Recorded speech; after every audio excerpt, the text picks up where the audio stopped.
4, 3, 2, 1.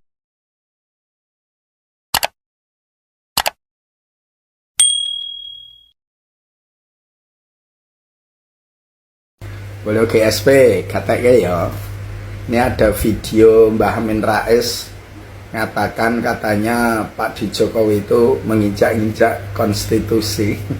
Katanya boleh, nanti di komen. Nih video nih. Saya katakan, mengapa Jokowi tega menghancurkan bangsa sendiri lewat penginjak-injakan konstitusi. Mbah Amin, kalau saya perhatikan video ini, sampean itu kayak tendensius banget. Anak itu rasanya anyel neng gini karo Pak Jokowi itu. Bukan pemikiran-pemikiran yang brilian. Jadi sampean di ngritisi apa? Karena memang Jokowi hakikatnya itu bermoral bejat. Mbah Amin, tak takon ya. Sampean ki asline ki ada rasa dendam apa karo Pak Jokowi kok sampai segitunya? Kalau tak perhatikan lho Mbah Amin, sampean ki kayak wis ora nalar meneh. Sekarang sampean ngomongkan Pak Jokowi itu merusak bangsa dengan menginjak-injak konstitusi. Lah konstitusi yang mana? Sing diinjak-injak itu, yang diacak-acak yang mana? Pak Amin, pada era tertentu itu kan ada pemimpin tertentu juga. Pada masanya ada pemimpin di masanya. Lah sampean ini nek ngono terus supaya yo budrek utak mau itu Mbah. Lah yang ngacak-ngacak konstitusi itu apa ora malah zamane Mbah Amin saat jadi ketua MPR. Coba sampean jadi ketua MPR itu. Undang-undang dasar dengan alasan amandemen toh. Acak-acak gak karuan akhirnya Indonesia jadi kayak gini nih. Coba. Termasuk dewan yang sekarang kayak gini itu kan hasil dari acak-acakan apa itu konstitusi yang kamu awut-awut ya gitu toh Mbah Amin. Kalau dulu masih mending ada fraksi apa itu utusan daerah dan juga ada fraksi utusan golongan, maka mereka yang tidak berpartai politik pun ada ruang dan waktu untuk ikut bagaimana mengawal arah bangsa ini. Kan yang pintar itu bukan orang-orang partai yang ada di partai politik Mbah Amin. Di organisasi besar seperti Muhammadiyah, seperti Nahdlatul Ulama, itu banyak orang pintar kan. Tapi gara-gara sampai ngacak-ngacak konstitusi itu, akhirnya nggak ada lagi kan ruang. Coba, akhirnya coba kamu lihat Min. Coba lihat Mbah Amin, kualitas anggota dewan itu seperti apa? Gara-gara kamu acak-acak konstitusi juga, akhirnya majelis MPR, coba perhatikan, mandul. Itu kenapa? Karena kamu acak-acak. Jadi, tapi itu kan masamu. Pada masa tertentu dengan pemimpin tertentu, dengan ciri tertentu, pasti di situ kan ada yang puas, ada yang tidak, ada yang mengatakan oh itu yang benar, ada yang mengatakan tidak. Tapi itu kan satu siklus, satu proses toh Pak Amin. Jangankan presiden, jangankan pemerintah, nabi loh, nabi ini ternyata mungkin belum sempurna, diturunkan nabi lagi, diutus nabi lagi, diutus nabi lagi. Lo nabi lo itu ya urung sempurna. Lo kamu itu koyo wong paling pinter ngokai petuah apa itu, apa pendapatmu itu kalau dilaksanakan yo terus cocok? Belum tentu Kang Amin. Belum tentu. Jadi udahlah kamu itu rasa sok kayak gitu ngarai ngomong ke Pak Jokowi asal bacot, asal jeplak, asal nrocos ya gitu. Wow, sampean nih. Yang mungkin tidak pas dengan kita itu ya ora masalah. Tapi apa harus dibangun kebencian yang kayak gitu? Enggak kan? Kenapa kamu ngajarkan hal seperti itu, Mbak? Karena lebih kayak kebencian. Dengan latar profesi tukang pelitur dan jual beli kayu, Jokowi berhasil jadi wali kota Solo hampir 2 periode, Gubernur DKI hampir 1 periode, dan Presiden 2 periode. Nah, yang diwariskan Jokowi selama jadi Presiden ke-7 bukan saja kehancuran fisik negeri seperti ecological destruction atau penghancuran lingkungan, tetapi tidak kalah penting adalah penghancuran mentalitas dan moralitas bangsa. Mbah Amin, sampean nyinggung latar belakang profesi. Kenapa sekelas Amin Rais ngomong kayak gitu? Emangnya hina? Mbah Amin, Nabi Zakaria itu profesinya apa? Hah? Kan juga kayu kan? Tukang kayu kan? Hinanya di mana?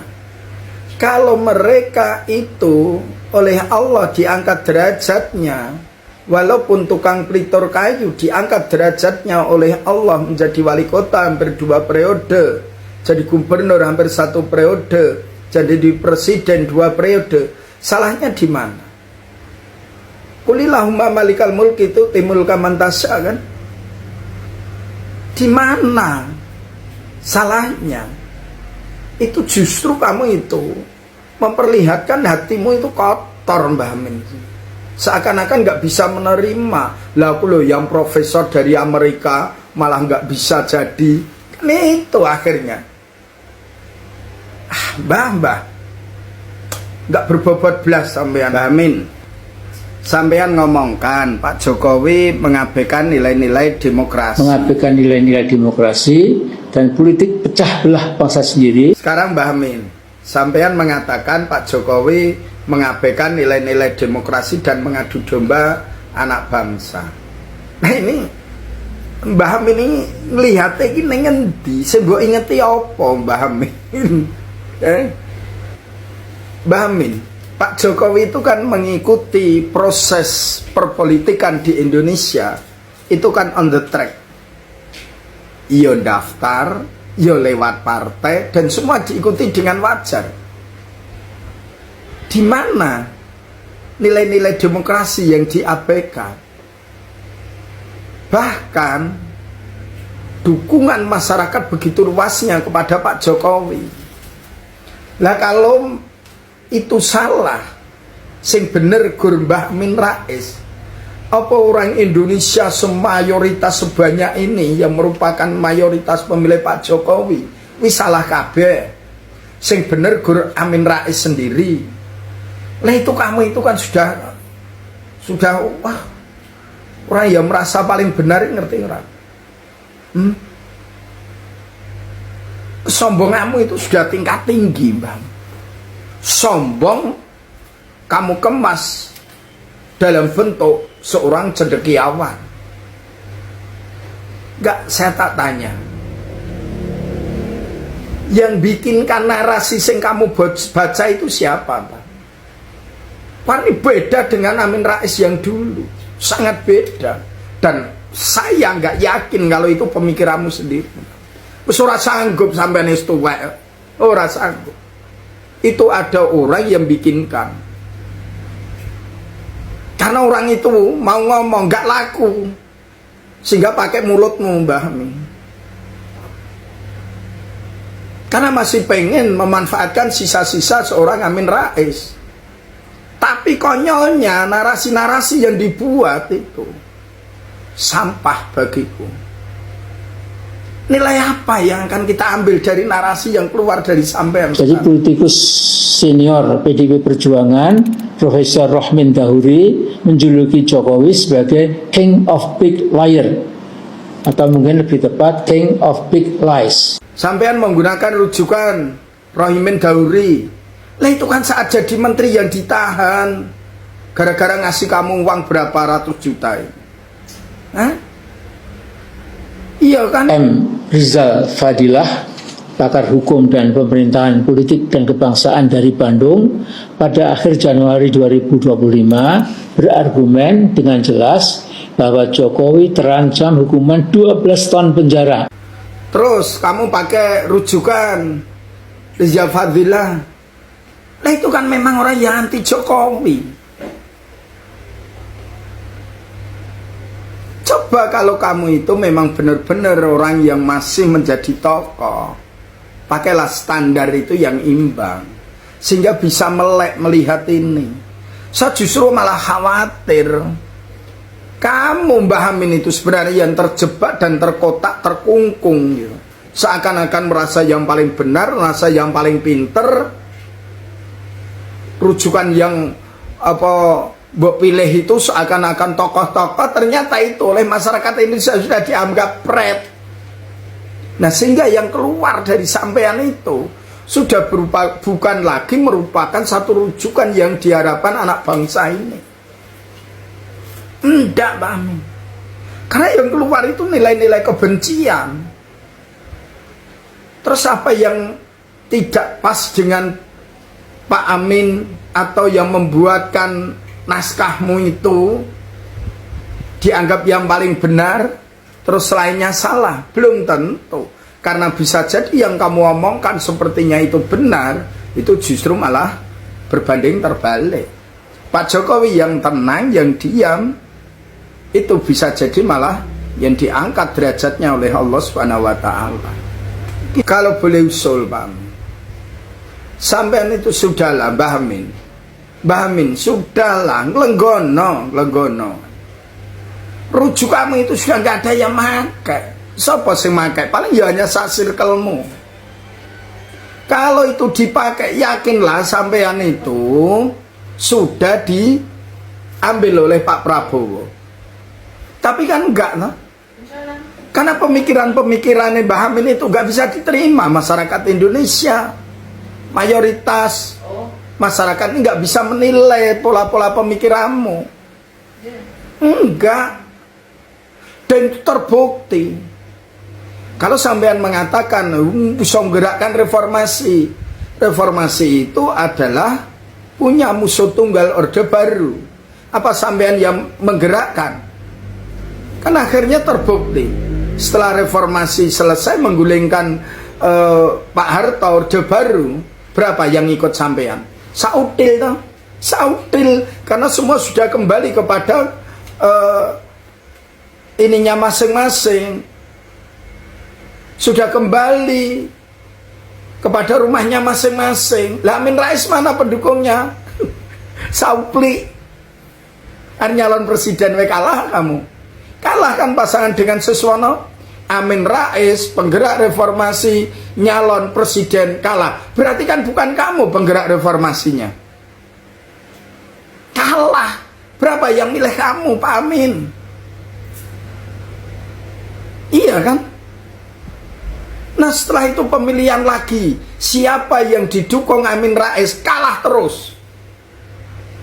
Berarti kan yang keluar dari mulutmu itu Pak Amin itu racun. Karena tiap kontestasi pemilihan di mana ada Amin Rais di situ kalah, maka berarti yang keluar dari mulutmu Pak Amin itu bukan merupakan satu energi positif atau merupakan wur-wur sembur, bukan.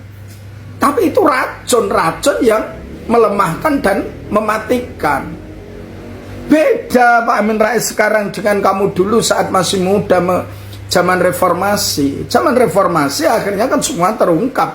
Banyak elemen, banyak pihak yang saat itu memang menyatu.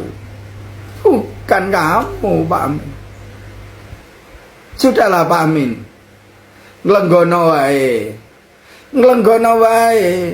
Daripada nanti kamu masih apa itu ngelombrong-lombrong sakne otahe sampean. Iya kan? Karena terbukti kalau yang sampean omongkan itu baik dan benar, saya yakin semua ngikutin. Tapi kenyataannya kan tidak. Gitu loh. Jangan seakan-akan merasa bener dhewe, pinter dhewe, ngono lho. koyok menggurui se-Indonesia ini. Alah Bamin sekarang itu rakyat kecil itu cuman dengan pakai HP ini sudah tahu.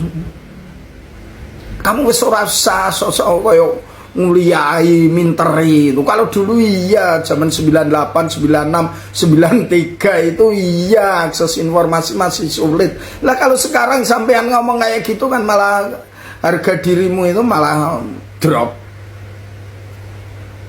Sudahlah, siapa yang bikinkan narasi-narasimu itu? Kalau kamu ngikuti itu terus Mbak Amin, kamu akan kejebak sendiri, ingah-ingi sendiri, gitu loh. Jadi kayak merasa penting-penting sendiri tapi ada yang gatek kayak kan katolong sering. Penting dan tidak itu kan ada pihak lain nanti yang akan bagaimana sikapnya terhadap apa yang kita sampaikan. Sampean rocos yang ngono lho. Masih koyo-koyo orang itu mak protes ora ana gagas. Iya kawin. Justru Pak Jokowi yang tenang, Pak Jokowi yang lembah mana, lenggono, itu justru yang dipercaya oleh masyarakat. Gitu loh Pak Amin. Orang